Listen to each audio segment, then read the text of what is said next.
कहानी की शुरुआत होती है साल 1962 में, जहां एक शानदार क्रूज शिप पर सैकड़ों लोग म्यूजिक और डांस का मजा ले रहे होते हैं। जहाज पर एंटोनियो ग्राजा फ्रांसिस्का और उसकी बैंड की मधुर धुन पर हर कोई झूम रहा होता है, बस एक छोटी लड़की केटी को छोड़कर।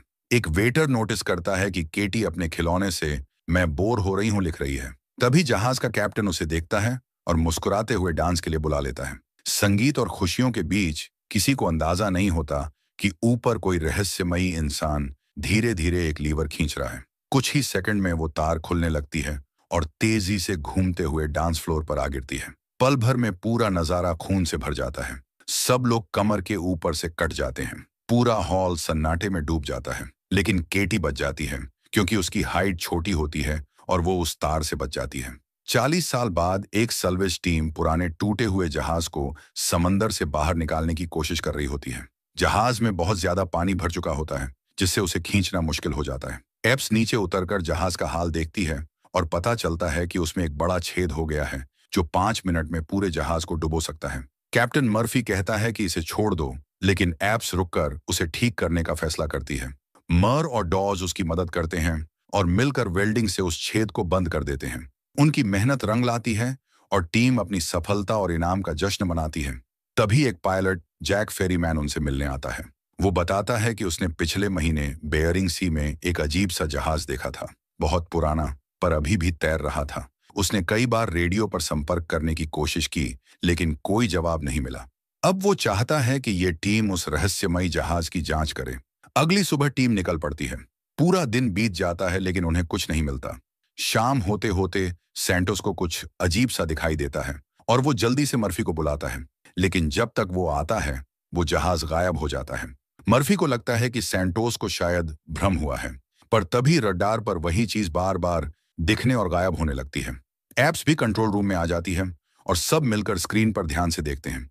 मर्फी रेडियो चलाने की कोशिश करता है, लेकिन कोई सिग्नल नहीं आता, जैसे कोई अदृश्य ताकत उन्हें आगे बढ़ने से रोक रही हो।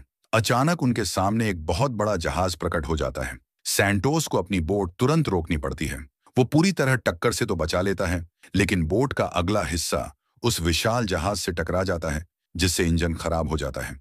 मर्फी जहाज का नाम पढ़ता है, एंटोनियो ग्राचा, और हैरानी से बताता है कि ये वही इटालियन जहाज है जो 1962 में बिना कोई सिग्नल भेजे रहस्यमयी तरीके से गायब हो गया था।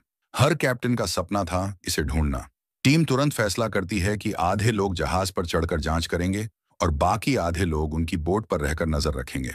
जैसे ही टीम जहाज पर पहुंचती है, वो देखती है कि सारे लाइफ सेविंग लॉकर खाली हैं और एक भी लाइफ बोट नहीं है। अंदर जाते ही उनका बोट से संपर्क टूट जाता है। माहौल एकदम सन्नाटे से भरा होता है। अचानक उन्हें एक पुरानी घड़ी की टिक टिक सुनाई देती है। वो एक पेंडुलम घड़ी होती है जो अब भी चल रही होती है। जैसे ही वो टाइम बताती है, उसकी तेज आवाज सबको डरा देती है। टीम आगे बढ़ती रहती है, लेकिन उन्हें दिखाई नहीं देता कि पास में ही केटी का खिलौना खुद ब खुद हिलता है और उस पर लिखा आता है, वेलकम अबोर्ड। जहाज के अंदर जितना गहराई में वो जाते हैं, उतना ही रेडियो पर शोर बढ़ने लगता है। अजीब बात यह है कि उन्हें अब तक एक भी शव नहीं मिलता। एक भारी दरवाजा खोलकर वो नीचे वाले फ्लोर पर पहुंचते हैं। तभी फर्श टूट जाता है और मंडर नीचे गिरने लगता है। एप्स तुरंत उसका हाथ पकड़ लेती है, लेकिन खुद भी फिसलने लगती है। बाकी लोग उसकी टांगें पकड़कर उसे ऊपर खींचने लगते हैं। नीचे झांकते हुए एप्स को केटी की परछाई नजर आती है, पर पलक झपकते ही वो गायब हो जाती है। बहुत मेहनत से डॉज और मर्फी दोनों को सुरक्षित ऊपर खींच लेते हैं। आखिरकार टीम ब्रिज पर पहुंचती है, जहां जहाज का कंपास और स्टीयरिंग दोनों बंद पड़े होते हैं और फ्यूल टैंक भी खाली। मर्फी जहाज की लॉगबुक उठा लेता है, जबकि डॉज को एक डिजिटल घड़ी मिलती है जो 1962 में बनी ही नहीं थी। इसका मतलब साफ था, किसी ने इस जहाज को पहले भी ढूंढा था, लेकिन फिर भी इसे छोड़कर चला गया। कुछ खास नहीं मिलने पर मर्फी कहता है कि अब सब आराम करें, सुबह इसे रस्सी से बांधकर खींचेंगे। जब वो अपनी बोट पर लौटते हैं, फेरीमैन पूछता है कि क्या उन्हें पता चला कि इस जहाज के साथ क्या हुआ था। मर्फी बताता है कि अब तक कुछ नहीं मिला और वो उन्हें मैरी सेलेस्टे नाम के जहाज की कहानी सुनाता है। वो जहाज भी इसी तरह बिना किसी शव के मिला था, बस खाली। मर्फी बताता है कि एंटोनियो ग्राचा की तरह ही मैरी सेलेस्टे नाम का जहाज भी कई मील तक बिना किसी कैप्टन के चलता रहा था, जब तक उसका फ्यूल खत्म नहीं हो गया। ऐसे जहाजों को ही घोस्ट शिप कहा जाता है। टीम अब सोचने लगती है कि सुबह इस जहाज का क्या किया जाए। मर्फी कहता है कि हमें इसे अपनी बोट से खींच कर ले जाना चाहिए, लेकिन सैंटोस मना कर देता है। उसका कहना है कि उनकी छोटी टग बोट इतने भारी जहाज को नहीं खींच पाएगी। ऊपर से उसके एंकर भी गायब हैं, तो इसे वहीं रोक पाना भी नामुमकिन है। ग्रियर कहता है कि अगर इंजन ठीक कर लिया जाए तो शायद वो खींच पाए, लेकिन ऐसा करने में कम से कम 2 हफ्ते लगेंगे। अगली सुबह टीम स्कूबा डाइविंग करती है ताकि जहाज के नीचे की हालत देख सके। नीचे जाकर उन्हें पता चलता है कि जहाज के हुल में एक बड़ा छेद है, जिससे धीरे धीरे पानी अंदर जा रहा है। और मुश्किल ये कि समंदर की तेज धार उसे चट्टानों की तरफ धकेल रही है, जहां ये 3 दिन में जाकर टकरा जाएगा। टीम कहती है कि इतने कम समय में दोनों इंजन और जहाज को ठीक करना असंभव है, लेकिन मर्फी उन्हें आदेश देता है कि कोशिश करनी ही होगी। सैंटोस टगबोट पर रहकर इंजन ठीक करने लगता है, जबकि बाकी टीम जहाज पर अलग अलग हिस्सों की जांच के लिए बढ़ जाती है। जल्द ही उन्हें पता चलता है कि यहाँ रेडियो काम नहीं कर रहे। किसी अनजानी ताकत की तरह सिग्नल पूरी तरह बंद है। मंडर और डॉज जहाज के निचले हिस्से में पहुंचते हैं, जहां हर जगह पानी भरा होता है। आखिर में उन्हें इंजन रूम मिलता है, लेकिन वो भी पूरा डूबा हुआ होता है। दूसरी तरफ ग्रियर और मर्फी कप्तान के कमरे तक पहुंचते हैं, मगर मर्फी उसे अंदर आने से रोक देता है। वो अकेले कमरे में जाता है, जहां उसे कप्तान की टोपी, खून से सनी रेजर और एक पुरानी व्हिस्की की बोतल मिलती है। वो झिझकते हुए व्हिस्की उठाता है, लेकिन जैसे ही वो गिलास होंठों तक लाता है, आईने में उसे खुद की जगह जहाज का कप्तान दिखाई देता है। एक पल के लिए उसका चेहरा बदल जाता है और अगले ही पल सब कुछ फिर से सामान्य हो जाता है, जैसे कुछ हुआ ही ना हो। मर्फी उस कमरे से बाहर निकल जाता है, बिना देखे कि उसके जाते ही आईने में उसका चेहरा दोबारा बदल जाता है। दूसरी तरफ ग्रियर अकेले जहाज के अंदर घूम रहा होता है और देखता है कि पुराना एलिवेटर नीचे गिर चुका है। वहीं एप्स और फेरीमैन एक दूसरे से अलग हो जाते हैं। अकेले चलते हुए एप्स को एक पुराना स्विमिंग पूल रूम मिलता है। अंदर जाते ही उसे दीवारों में कई गोलियों के निशान और फर्श पर बुलेट के खोल दिखाई देते हैं। जैसे ही वो सीढ़ी से ऊपर चढ़ने लगती है, अचानक उसके सामने केटी की परछाई नजर आती है। डर के मारे उसका संतुलन बिगड़ जाता है और वो नीचे गिरकर बेहोश हो जाती है। कुछ मिनट बाद जब वो होश में आती है, तो उसे अपने नीचे बहता हुआ खून नहीं दिखाई देता, जो फर्श के छेद से नीचे जा रहा होता है। तभी फेरीमैन वहां पहुंचकर उसे उठाता है। दोनों बाहर निकलने ही लगते हैं कि दीवारों के सारे छेद खून उगलने लगते हैं और पल भर में पूरा पूल खून से भर जाता है, जिसमें सैकड़ों लाशें तैरने लगती हैं। अचानक पूरे जहाज में फ्रांसिस्का के गाने की आवाज गूंजने लगती है, जो अब रेडियो पर भी चल रही होती है। ग्रियर उस आवाज का पीछा करते हुए डाइनिंग हॉल में पहुंचता है, जहां एक पियानो रखा होता है। उसके ऊपर एक सिगरेट रखी होती है, जिस पर लिपस्टिक का निशान होता है, और वो अब भी जल रही होती है। पास की दीवार पर फ्रांसिस्का का पोस्टर टंगा होता है। वो उसे देखता है और उसकी खूबसूरती में खो जाता है, बिना जाने कि फ्रांसिस्का उसी वक्त पास में खड़ी उसे देख रही होती है। उधर एप्स एंड फेरीमैन जहाज के लॉन्ड्री एरिया में पहुंचते हैं, जहां एप्स वेंट चेक करने के लिए उसे खोलती है। जैसे ही वेंट खुलता है, अंदर से तेज पानी का झोंका निकलता है और पूरा कमरा डूबने लगता है। दरवाजा अपने आप बंद हो जाता है और दोनों घबराकर देखते हैं कि पानी में तैरती लाशें सिर्फ 1 महीने पुरानी हैं। एप्स रेडियो से अपने साथियों से संपर्क करने की कोशिश करती है, लेकिन रेडियो सिर्फ अजीब शोर करता है। इसलिए दोनों बाहर निकलने का दूसरा रास्ता ढूंढने लगते हैं। चलते चलते वो जहाज के कार्गो एरिया में पहुंचते हैं। एप्स जल्दी निकलना चाहती है, लेकिन फेरीमैन वहां रखी एक पुरानी कार देखने में उलझ जाता है। उसी समय एप्स को एक डाक के थैलों के ढेर के नीचे कुछ हिलता हुआ नजर आता है। वो पास जाकर उसे लात मारती है, तो वहां से चूहों का झुंड बाहर भागता है और उनके पीछे से सोने की ईंटों से भरा बॉक्स निकल आता है। वो खुशी से बाकी टीम को बताने की कोशिश करती है, लेकिन रेडियो से सिर्फ शोर आने लगता है और फिर अचानक एक ठंडी सी आवाज एप्स का नाम पुकारती है। यहाँ बहुत ठंड है, एप्स। जहाज का माहौल और भी डरावना हो जाता है, जैसे मरे हुए लोग अब जाग रहे हों। एप्स और फेरीमैन जहाज के अंदर गैली एरिया रसोई की तरफ बढ़ते हैं। एप्स जिज्ञासा से फ्रिज खोलकर अंदर झांकती है, लेकिन तभी अंदर लटकी हुई कुछ चीजें अचानक हिलने और चिल्लाने लगती हैं। डर के मारे वो चीखते हुए बाहर भाग जाती है। बाहर पहुंचते ही उसे पता चलता है कि ये सब मंडर और डॉज की शरारत थी। कुछ देर बाद पूरी टीम कार्गो होल्ड में इकट्ठी होती है, ताकि बाकी बचे बक्से खोले जा सकें। जैसे ही वो एक एक कर बक्से खोलते हैं, सब हैरान रह जाते हैं। अंदर सोने की ईंटें भरी होती हैं। पूरी टीम खुशी से झूम उठती है, पर ग्रियर थोड़ा शक में पड़ जाता है। उसका कहना है कि इतना सोना जरूर किसी बीमा के तहत था। डॉज बताता है कि इन ईंटों के निशान घिसे हुए हैं, ताकि उन्हें ट्रेस न किया जा सके, यानी ये चोरी का सोना है।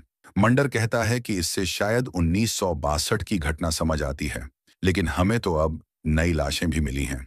मर्फी सबको समझाता है कि इंटरनेशनल वाटर में जो चीज मिलती है वो खोजने वाले की होती है, इसलिए सब फैसला करते हैं कि जहाज छोड़कर सिर्फ सोना लेकर निकलना ही बेहतर रहेगा। अब टीम सोना पैक करने लगती है, जबकि ग्रियर और सैंटोस वापस अपनी टग बोट पर लौटते हैं ताकि इंजन की मरम्मत पूरी कर सकें। लेकिन तभी इंजन रूम में रखा एक गैस टैंक अपने आप खुलने लगता है। उसी समय केटी जहाज पर मौजूद होती है और उसे कुछ गलत महसूस होता है। वो एप्स को चेतावनी देने की कोशिश करती है, पर एक दूसरी आत्मा उसे जोर से पीछे धकेल देती है। उधर ग्रियर टगबोट का इंजन स्टार्ट करता है और तभी एक भयानक धमाका होता है। पूरी इंजन रूम आग की लपटों में घिर जाती है। पास ही मौजूद मंडर और फेरीमैन किसी तरह कूदकर जान बचा लेते हैं। सैंटोस का शरीर आग में जल उठता है और वो भी पानी में छलांग लगा देता है, लेकिन तभी टगबोट का दूसरा हिस्सा भी फट जाता है। धमाके की जोरदार लहर से एप्स जहाज से पीछे फेंक दी जाती है। वो गिरते ही तुरंत पानी में कूदकर अपने साथियों को बचाने के लिए दौड़ पड़ती है। वो ग्रियर को किसी तरह बाहर निकाल लेती है और फेरीमैन मंडर को बचा लेता है, लेकिन सैंटोस कहीं नहीं मिलता। दूसरी तरफ केटी ऊपर जहाज से ये सब कुछ खामोशी से देखती रहती है। उसकी आंखों में गुस्सा और दर्द दोनों झलकते हैं। जब पूरी टीम अब उस डरावनी जहाज पर रात गुजारने के लिए मजबूर होती है, डॉज सैंटोस की मौत का इल्जाम फेरेमन पर लगाता है कि उसने इस जहाज के बारे में रिसर्च नहीं की थी। गुस्से में वो उससे लड़ने की कोशिश करता है, लेकिन ग्रीर बीच में आकर उसे रोक लेता है। एप्स कहती है कि हमें जहाज को ठीक करना चाहिए ताकि हम इसे चलाकर घर लौट सकें, या कम से कम तब तक जिंदा रह सकें जब तक कोई हमें बचाने नहीं आता। लेकिन इस बात पर सबके बीच झगड़ा हो जाता है और ग्रीर गुस्से में मंदिर को मुक्का मार देता है। इसके बाद दोनों को अलग अलग कमरों में ले जाकर शांत किया जाता है। दूसरी तरफ आधी रात को केटी को स्विमिंग पूल के पास नाचते हुए देखा जाता है। वहीं किचन में डॉज और मंदिर कुछ पुराने डिब्बे खोलते हैं और हैरान रह जाते हैं जब उन्हें पता चलता है कि अंदर का खाना अभी भी ठीक है। लेकिन उनकी खुशी कुछ ही पलों में खत्म हो जाती है जब उन्हें खाने में कीड़े नजर आते हैं। उधर एप्स पुराने यात्रियों की लिस्ट देखती है और उसमें केटी का नाम पाती है। लिस्ट में लिखा होता है कि वो अकेले सफर कर रही थी। अब एप्स को उसका कमरा नंबर मिल जाता है और वो उसे ढूंढने निकलती है। तभी अचानक सारे दरवाजे अपने आप बंद हो जाते हैं, सिवाय एक के जो धीरे धीरे खुलता है। एप्स डरते हुए उस कमरे में दाखिल होती है। अंदर उसे कुछ गुनगुनाने की आवाज सुनाई देती है। कमरा केटी के सामान से भरा होता है, लेकिन जब एप्स अलमारी खोलती है तो उसके होश उड़ जाते हैं। अंदर केटी की लाश पड़ी होती है।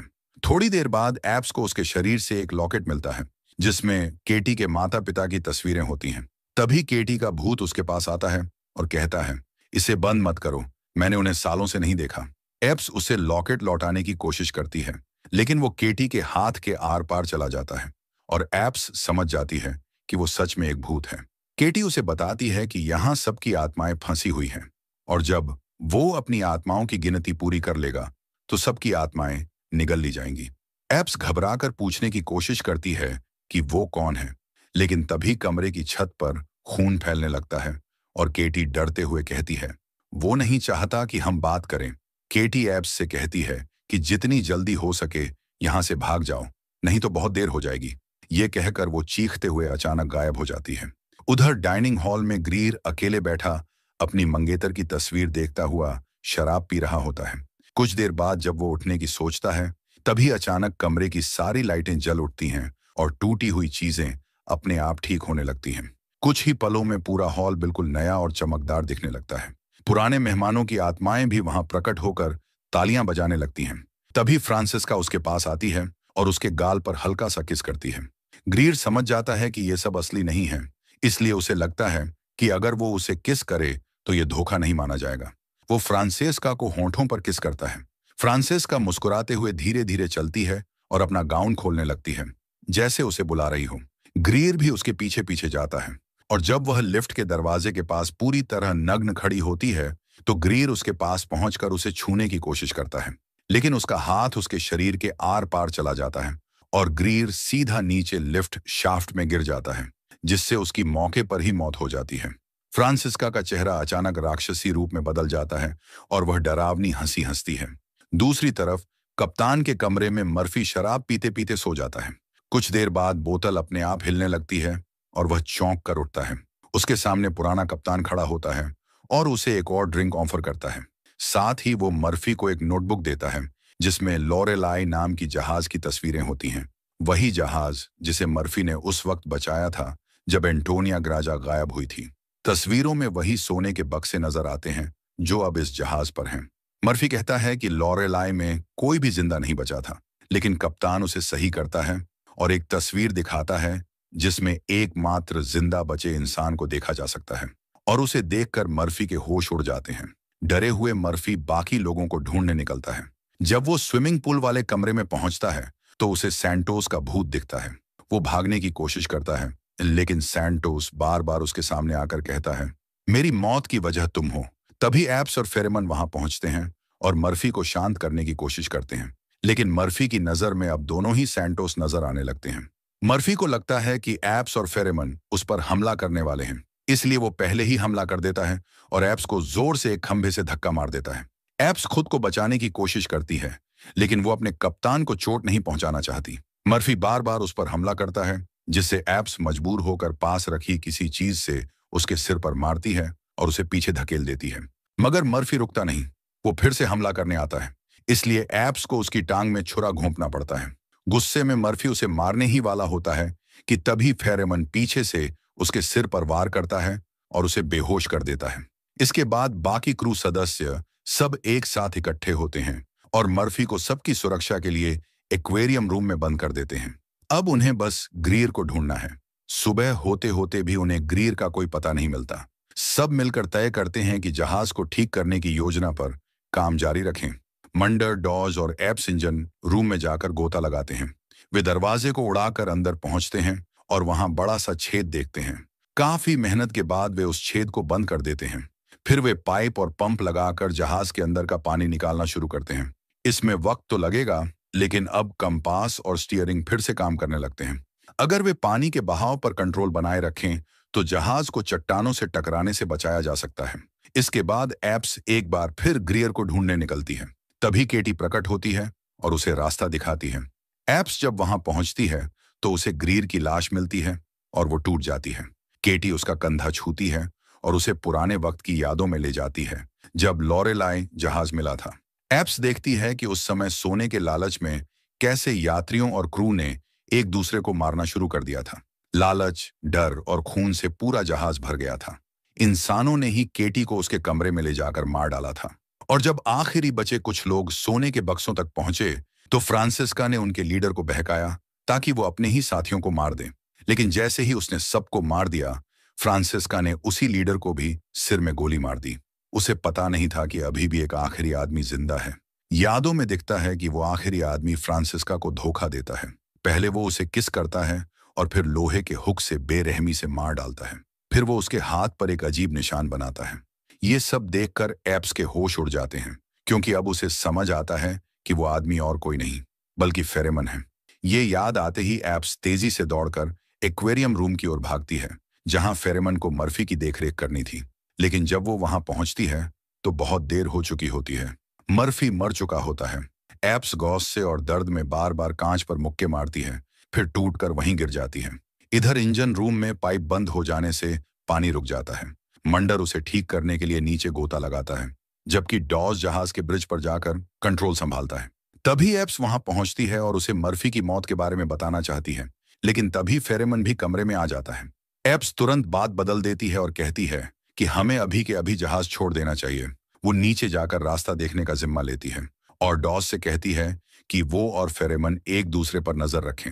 जाने से पहले वो डॉज को एक बंदूक भी देती है। उधर मंडर पानी में पाइप ठीक कर रहा होता है। तभी उसे महसूस होता है कि उसके पैर कहीं फंस गए हैं। असल में जहाज के गियर अपने आप घूमने लगते हैं और मंडर को अंदर की तरफ खींचने लगते हैं। वो पूरी ताकत से छूटने की कोशिश करता है, लेकिन मशीनें बहुत भारी होती हैं और कुछ ही सेकंड में उसे कुचल देती हैं। जब एप्स वहां पहुंचती है तो पानी में फैला खून सब बता देता है। ब्रिज पर फेरेमन बाहर निकलने की कोशिश करता है, लेकिन डॉज उसका रास्ता रोक लेता है और बंदूक तान देता है। फेरेमन उसे गालियां देकर भड़काने लगता है और डॉज आखिरकार डर और गुस्से में गोली चला देता है। फेरेमन जमीन पर गिरता है और डॉज को लगता है कि वो मर गया है, लेकिन असल में वो अब भी जिंदा है। दूसरी तरफ एप्स नीचे विस्फोटक सेट कर रही होती है ताकि जहाज को उड़ाया जा सके। तभी वहां डॉज आता है और कहता है कि फेरेमन अब नहीं रहा। एप्स उसे सावधान करते हुए कहती है कि इतना यकीन मत कर। वो बताती है कि वो इस जहाज को हमेशा के लिए खत्म करने जा रही है। डॉज इस बात पर भड़क उठता है और दोनों में बहस शुरू हो जाती है। जब वो डिटोनेटर छीनने की कोशिश करता है तो एप्स पीछे हट जाती है। अब डॉज गुस्से में चिल्लाने और चीजें फेंकने लगता है। तभी एप्स को शक होता है, अगर डॉज सच में है तो उसने अब तक मंडर के बारे में पूछा क्यों नहीं। जैसे ही एप्स ये सवाल करती है, अचानक डॉज का चेहरा बदलने लगता है और वो असली रूप में आ जाता है। असल में वो फेरेमन ही होता है जिसने डॉज को मारकर उसका चेहरा ले लिया था। अब एप्स को सब समझ आता है। फेरेमन कोई इंसान नहीं बल्कि एक शापित आत्मा है जो अपनी जिंदगी में किए गए पापों की सजा काट रहा है। उस पर यह श्राप है कि जब तक वो काफी भ्रष्ट आत्माएं इकट्ठी नहीं करता तब तक उसे जहाज भरकर नरक भेजते रहना होगा। इसी वजह से केटी उसकी गिनती में नहीं आती क्योंकि वो निर्दोष थी। फेरेमन एप्स को ऑफर देता है, अगर वो जहाज को उड़ाने का प्लान छोड़ दे तो वो उसे जिंदा जाने देगा। लेकिन एप्स बिना डरे साफ मना कर देती है। जैसे ही वो विस्फोट करने वाली होती है, फेरेमन अपनी शक्ति से एक लोहे की बीम एप्स की तरफ फेंकता है। वो जमीन पर गिर जाती है और डिटोनेटर उसके हाथ से छूटकर पानी में चला जाता है। फेरेमन भी पानी में कूदता है और एप्स को बुरी तरह मारने लगता है। लेकिन एप्स भी हार मानने वाली नहीं होती। उसे पानी में एक क्रॉसबो दिखता है और वो उसी से फेरेमन के पैर में तीर मार देती है। फेरेमन दर्द से पीछे हटता है और तभी एप्स मौका पाकर तीर चलाती है। ये तीर सीधे डिटोनेटर पर लगता है। अगले ही पल जबरदस्त धमाका होता है जो पूरे जहाज को उड़ा देता है। फेरेमन आग में जलकर खाक हो जाता है और जहाज में फंसी सारी आत्माएं आजाद हो जाती हैं। एप्स टूटे हुए हिस्सों के बीच तैरती हुई ऊपर आती है और उसे केटी दिखाई देती है जो मुस्कुराकर उसे सुरक्षित रास्ता दिखाती है। वो आखिरी बार अलविदा कहती है और बाकी आत्माओं के साथ गायब हो जाती है। ऊपर समुद्र की सतह पर एप्स डूबते जहाज और आसमान में उड़ती आत्माओं की रोशनी देखती है। थोड़ी देर बाद एक रेस्क्यू शिप उसे बचा लेता है। कुछ समय बाद एप्स जमीन पर लौट आती है और जब उसे एम्बुलेंस में बिठाया जा रहा होता है तो उसकी नजर सोने के बक्सों पर पड़ती है और उसके पीछे खड़ा फेरेमन जिंदा और मुस्कुराता हुआ। एप्स चिल्लाने की कोशिश करती है लेकिन तभी एम्बुलेंस के दरवाजे बंद हो जाते हैं और इसी सीन के साथ ये फिल्म खत्म हो जाती है।